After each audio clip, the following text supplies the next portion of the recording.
Good afternoon. It's now my pleasure to introduce our next participants from Taysha Gene Therapies. We have Ari Sessions, founder and CEO, Suyash Prasad, CMO and head of R&D, and Frederick Porter, CTO, who we just had us join us in our panel earlier today. So the format for the session is a 20 to 25-minute fireside chat.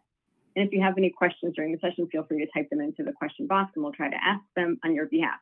But to start off, maybe you guys can give us an overview of Taysha's CMC capabilities and how they fit into the company's overall strategy within your portfolio.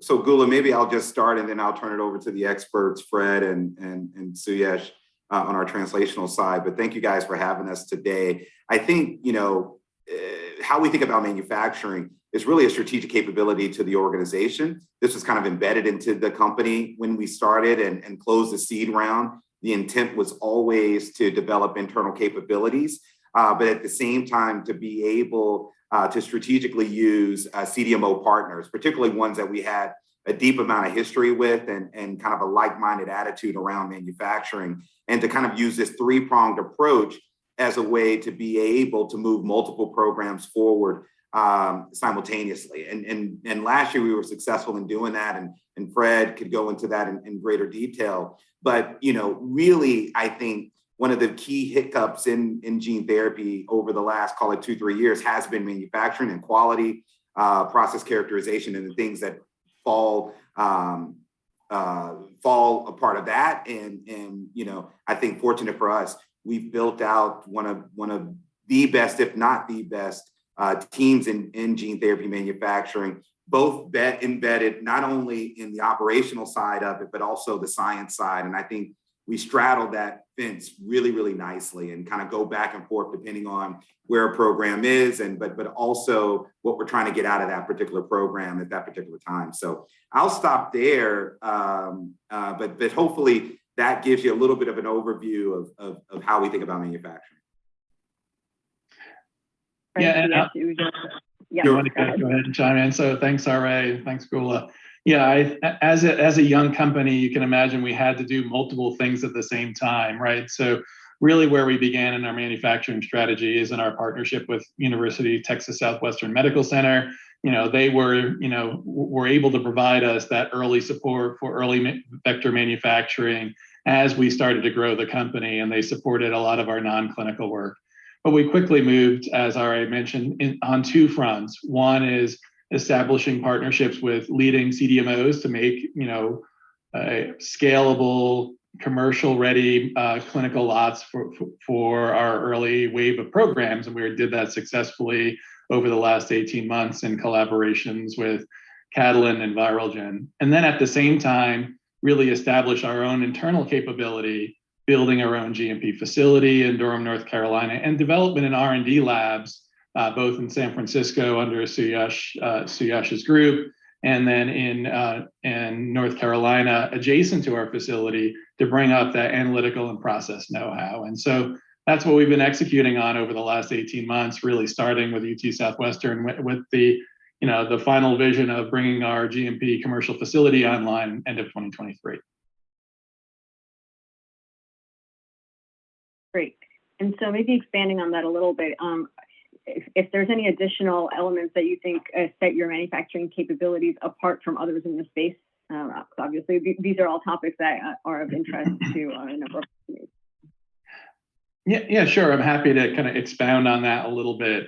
But first, I'll start out with our central manufacturing premise is to use triple transfection suspension HEK production. And why we selected that was quite intentional. It wasn't by chance. We believe in scalable manufacturing processes. That's why we've moved to suspension away from those early adherent HEK processes.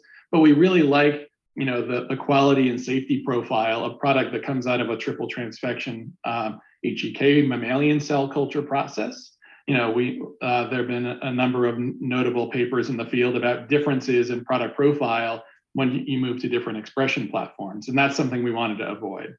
But that's something we established. We stood up a very scalable commercial ready manufacturing platform right out of the gate. and we've been applying that to all of our programs. And I think it came up in the last session, since we're running AB9 as our capsid of choice across our portfolio of programs, we're able to iterate and refine our processes based off of that. But one area that I think differentiates us, a lot of people are doing that, really focusing on scalable manufacturing early, is how much time and effort we've invested in analytical methods. And so that's something we've done between tech ops and R&D, really focusing on high quality methods for understanding our product. And this came up in the last session, how important it is to understand your product.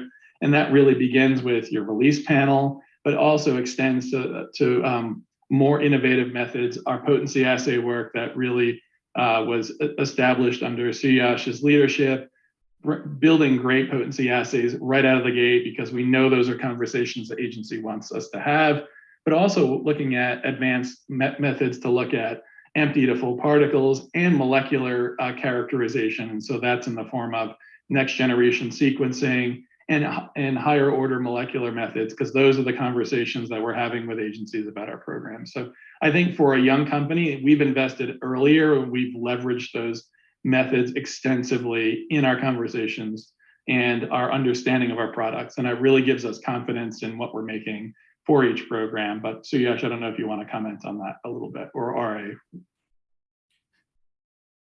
Suyash, you want to go? Yeah, I can make a brief comment. I mean, Fred's absolutely right. I think investing early on the really characterizing the product that's going to go into the animals in our preclinical studies, and then also importantly into the patients, is really, really critical. And I think woven into this, as we all know, the world of gene therapy has had a number of safety matters that have cropped up in recent months that have caused lots of discussion.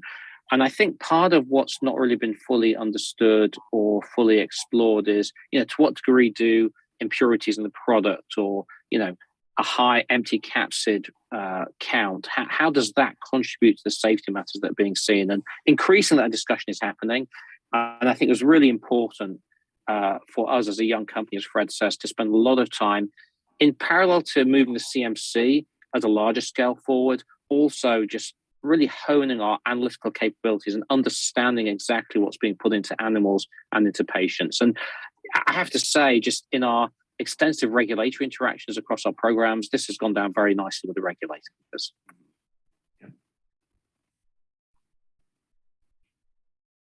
All right, did you have something to add on that? No, I think both of these two guys covered it.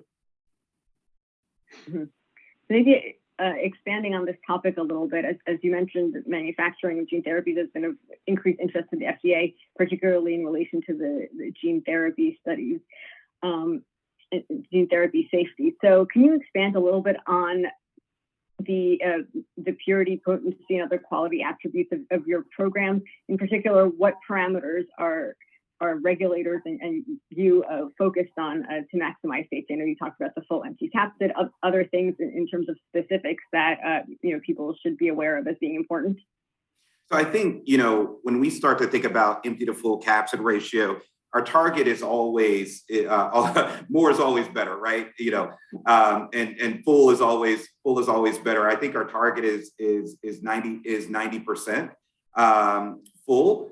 So to have, so essentially to have kind of a 10% empty type of ratio, and sometimes we do a little bit better. And it's always to eventually to try to get to that level of discussion from at least a product purity perspective, at least from an empty to full ratio. I think Suyash chimed in on this before. We had pretty extensive interactions with agencies around the world last year, which Fred did and his team did a phenomenal job from a CMC perspective leading. This was FDA, this was MHRA, PI, other agencies where, we essentially we were able to kind of leverage more of a platform approach. And maybe I'll let Fred, maybe you want to chime in on just some of the ways that we think about the regulatory interactions and some of the things that we learned from that. Yeah, absolutely. And first, let's start with empty to full. I think that's an important attribute of AAV gene therapy products, really important across the field. But in terms of what's differentiated us, we're not just measuring it, we're asking, what does that mean when we're looking at an empty particle? What does a full particle mean? Because we know that AAV packages other other DNA fragments too. So what we're doing is taking a deeper look at what's in those particles, not just is it empty or is it full. That's a fairly established area of study, but really understanding that, and that's using kind of deeper analytical methods. So I know many folks in the field are using techniques like analytical ultracentrifugation. We use that extensively, but then ask, using some of those deeper tools like next generation sequencing. Okay, we see that we have full particles. What is the nature of the DNAs that are there using those advanced sequencing techniques? There's some great work that came out of UMass Medical School and Guangping Gao that we've kind of taken on and grabbed on that technology and use it extensively in our characterization. I think the next is that regulators want to talk about our potency, right? And that's why we brought up potency. They want to know, do you have a robust method for measuring the efficacy of your product? And really the gold standard is a functional activity readout. So sometimes that's a very difficult thing to do in a potency assay because a transgene might not have an enzymatic activity. And so we've been taking more creative approaches using immunological expression-based methods as orthogonal approaches. But really, I think what we've done is use that matrix approach, using very simple high throughput methods, as well as product-specific methods and other ones that kind of run the gamut of robust, reliable, quantitative, more exploratory, more deeper characterization. So I think those are the areas that we've had conversation with regulators: empty to full, the nature of DNA in the product, host cell DNA, plasmid DNA, and all natures thereof, and then potency. So Yash, anything to add there? Sure. I think, I always think about how these matters impact safety, of course. And, we've touched on potency, we've touched on full empty capsid, we've touched on other contaminants, and there's really two ways in which safety can be impacted. And it's important to tease those things out to complement some of the comments that Fred's made. So for example, when you have lots of empty capsid in a product, what that does is it adds viral load. And it means that you're giving lots of empty capsid that has no functional use whatsoever, but can trigger some kind of a side effect, whether it's immunological in nature or whether it's just due to the excess viral load. And, some products are going into patients at the 50-50 level, or even, 20% full, 80% empty. And then you're actually multiplying the dose several fold when you think about the side effect profile in terms of viral load. That's one piece of it that we try and tease out. And Fred's absolutely right. We're going to do our best to try and remove that empty capsid or partially full capsid as much as possible. Secondly, contaminants can also trigger immunological consequences, which we know is a big thing in the world of gene therapy. Now, we try and manage the immunological consequences by, once again, producing pure, pristine, clean product, minimize host cell contaminated DNA, host cell protein, etc.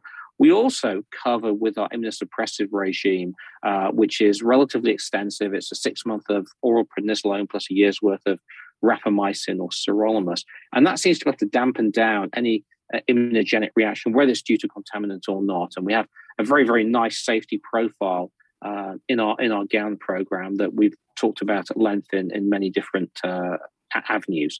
So I think it's always important to try and relate that CMC piece to the safety of what's happening in the clinic and being able to demonstrate that you have a nice safety profile.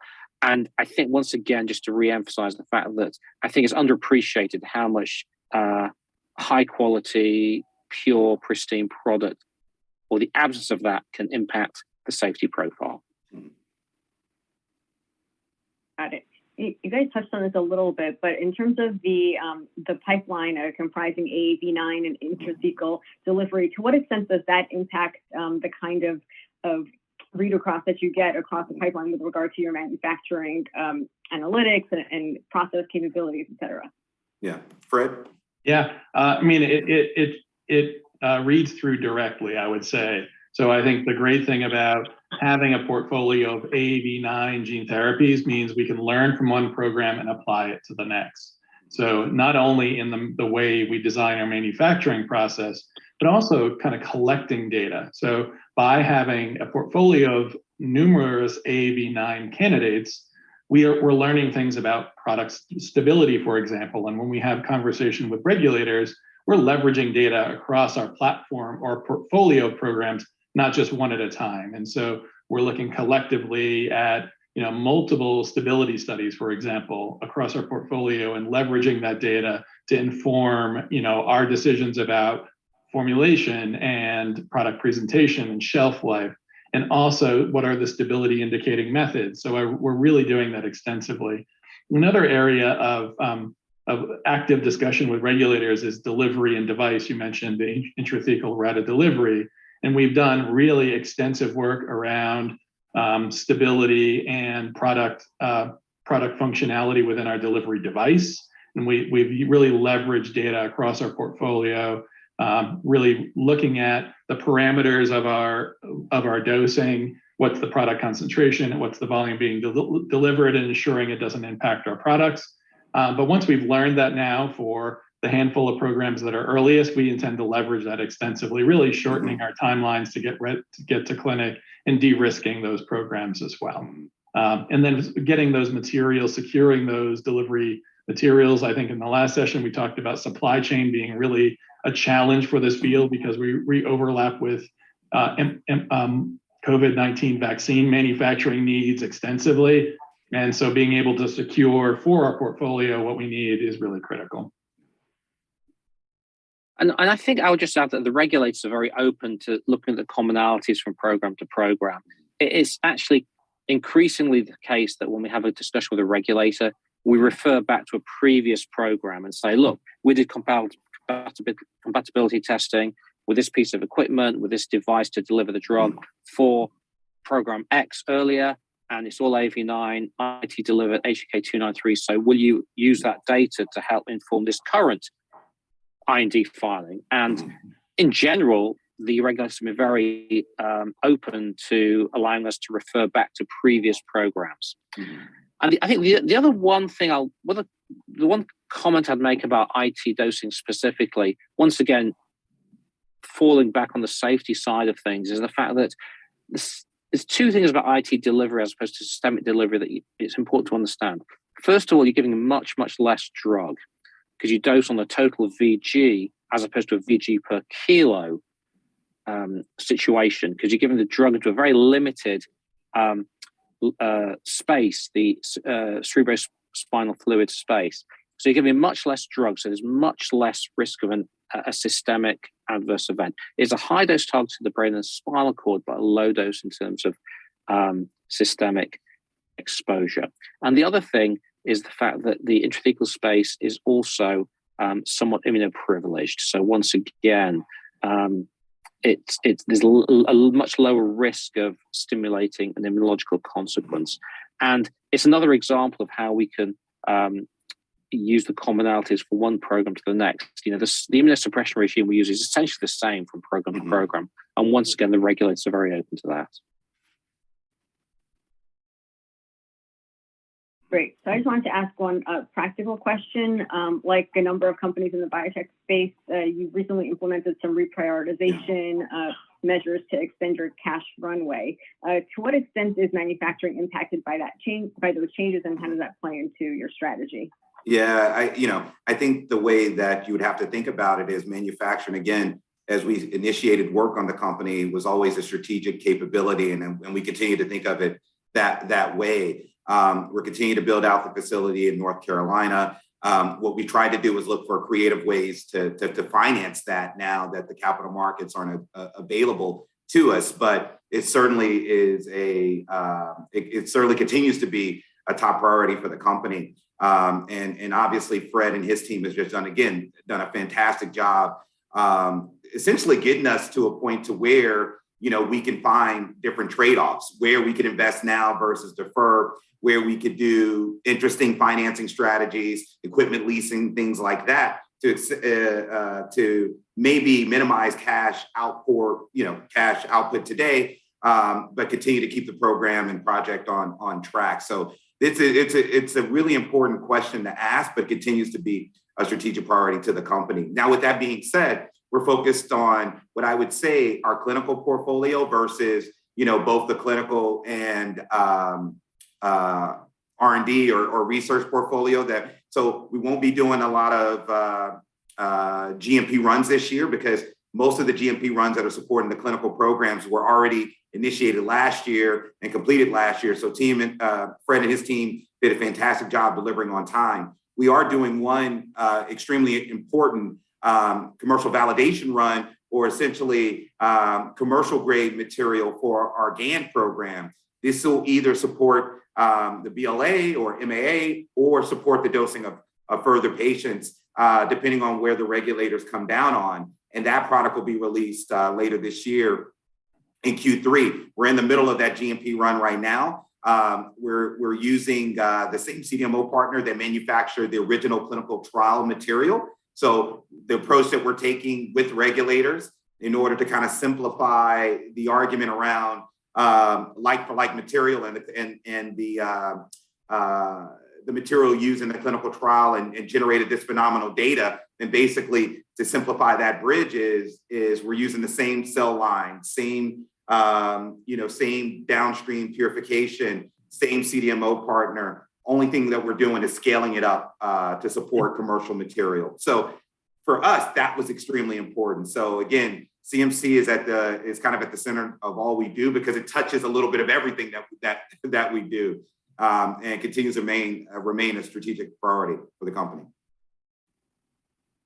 Great. So in the last minute or so, you just touched on the next question that I was going to ask regarding what you've learned from your regulatory interactions regarding the giant axonal neuropathy program. Anything else to elaborate on that front in terms of what you've learned from your interactions with regulators as you prepare for potential filings on that, and any other things that need to be done from the CMC side on that program? Yeah, what I would say is we haven't disclosed any feedback that we've gotten so far. Ultimately, we should have feedback in hand from kind of the full set of regulators mid-year of this year, and so we still expect to have that on hand. But Fred, maybe you just want to kind of think about our approach and how we're thinking about it. I'm happy to. Like Ari mentioned, we're waiting for final feedback, but we're focusing on the things that agencies have already kind of shared with the field we should expect to focus on, and that's potency assay development, final process, final methods, assay validation,